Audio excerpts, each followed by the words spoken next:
I've been thinking about a sweater for years. Pale, plain, cable knit. Jesse Pinkman is wearing it in the final scene of El Camino, driving into Alaska, and it's the last thing he wears in the entire chronology of this story. When I first saw it, something went loose in my chest, and I couldn't have told you why. It took me a long time to work out what that sweater was doing to me. By the end of this, I think you'll agree it's the saddest piece of clothing in the whole universe. Let me explain why I'd hang a whole theory on knitwear, because I know how that sounds. Vince Gilligan has talked about this openly. In an interview with GQ, he describes sitting down before every season with his production designer and his costume designer, and assigning each character a color palette for the year, the way you'd hand an actor a backstory. He used the pilot as his example. Walt opens that hour in beige and khaki. Gilligan's own word for it was milquetoast. And by the time the hour's done, he's drifted toward green. A whole arc in one episode, told in fabric. Then they did it at scale. Start a man in red at the top of a season, and walk him into black by the end of it. And there's one person they held still, Marie.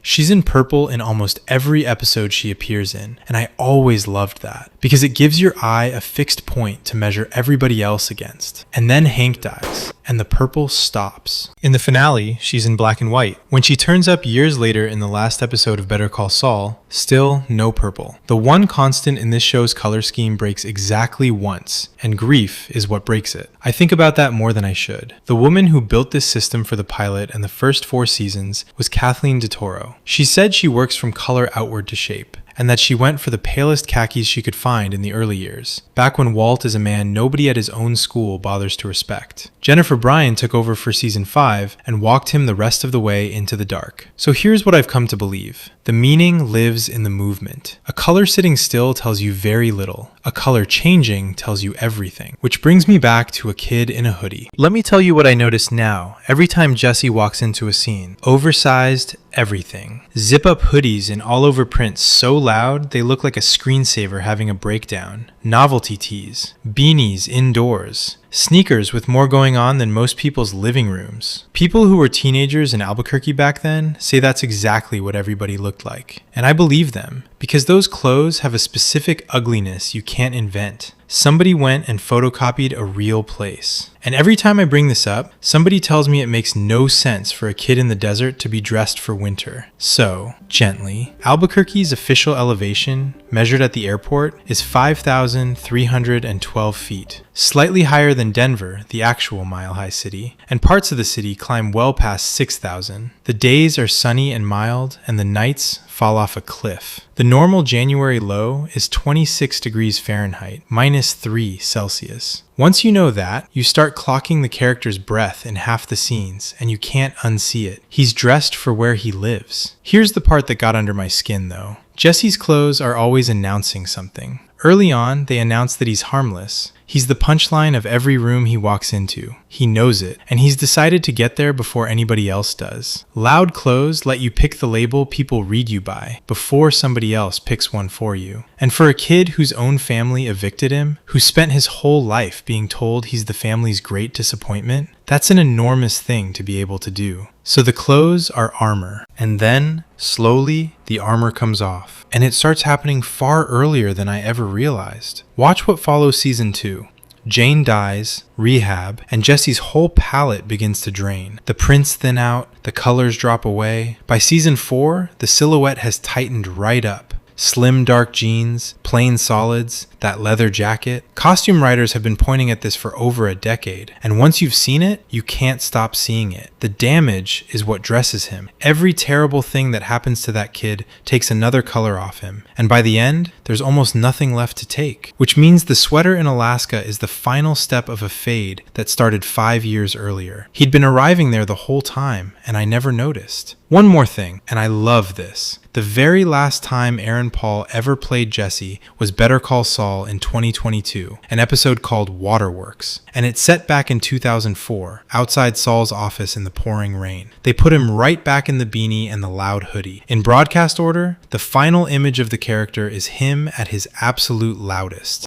Now, beige, cream, oatmeal, bone, that whole family of colors does one job in this show, and it took me an embarrassingly long time to name it. It's what people wear once they've stopped needing to prove anything. Season 1, Episode 5, Gray Matter. Walt and Skylar arrive at Elliot's birthday party. Skylar looks out at the crowd, and she says they didn't get the beige memo. That's a real line. Episode 5. The show says the color code out loud, and then never brings it up again. And she's right. That house is full of people who won. Comfortable, insulated, easy with each other. All of them in soft neutrals. Walt and Skylar are the only two in the garden, standing outside the pallet. Then Elliot starts opening presents. Somebody's given him a guitar signed by Eric Clapton. Walt's gift is a packet of instant ramen, and the guests do that thing where they glance around with polite little smiles. And here's the detail that makes that scene so much worse than I remembered. Elliot loves it. He bursts out laughing and tells the room the two of them lived on those things for 10 months while they were writing their thesis. The invitation had said no gifts in the first place. Every person in that house is being kind to him. The humiliation is happening entirely inside Walt's own head, surrounded by people who are pleased to see him. That's the whole man, right there in episode 5. And the color thing is buried in his name, which I find almost funny once you see it. Gray matter is Schwarz plus white. Schwarz is German for black. Black and white make gray. His greatest humiliation is a color mix. Now jump ahead to season 5, episode 9, Blood Money. Walt has told Skylar he's out. Time has passed. And in the car wash scenes, he's in beige from head to toe, worrying about where the air freshener should go. Critics writing recaps that week all landed on it independently.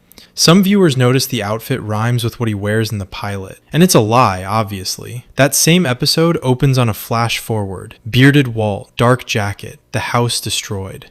The beige is a costume he's pulled on over the top of Heisenberg. So Walt wears that palette twice in his life. Once as a beaten down teacher who can't find a way out. Once while pretending to be a man at peace. He never once earns it. And that's the life he found so humiliating that he burned down half of New Mexico to get away from it. Sit with that for a second. The man who spent 5 years running from that color dies on the floor of a meth lab. And the kid he dragged in behind him drives into Alaska wearing it. That's the shape of the whole thing. And the clothes are what let me finally see it.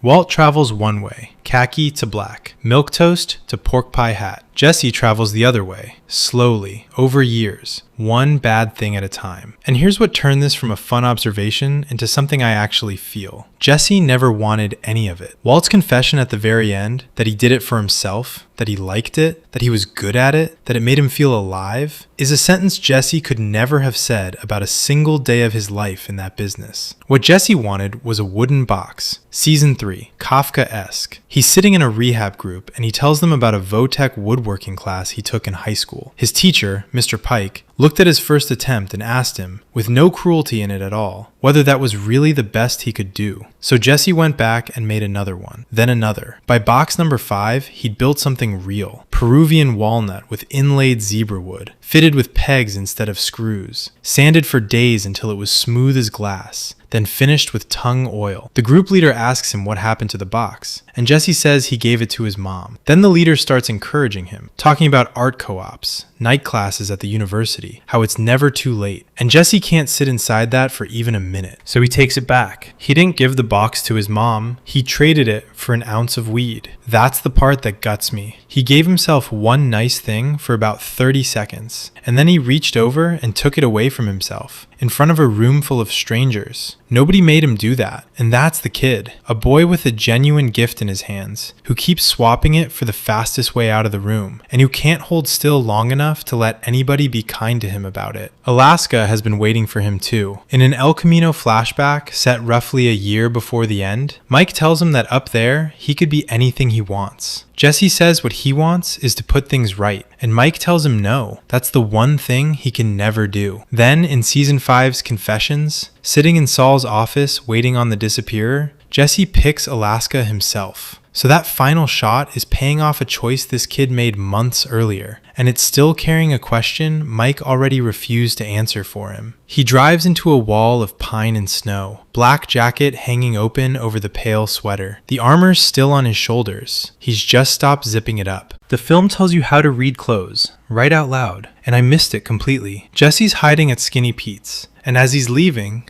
Pete hands over his own beanie. He says it might keep Jesse from getting spotted. And then Jesse asks him why he's doing all of this. And Pete says, dude, you're my hero and shit. So the beanie is two things in the same gesture. It's camouflage, and it's the closest thing to love anyone's offered him in years. And you can't separate them.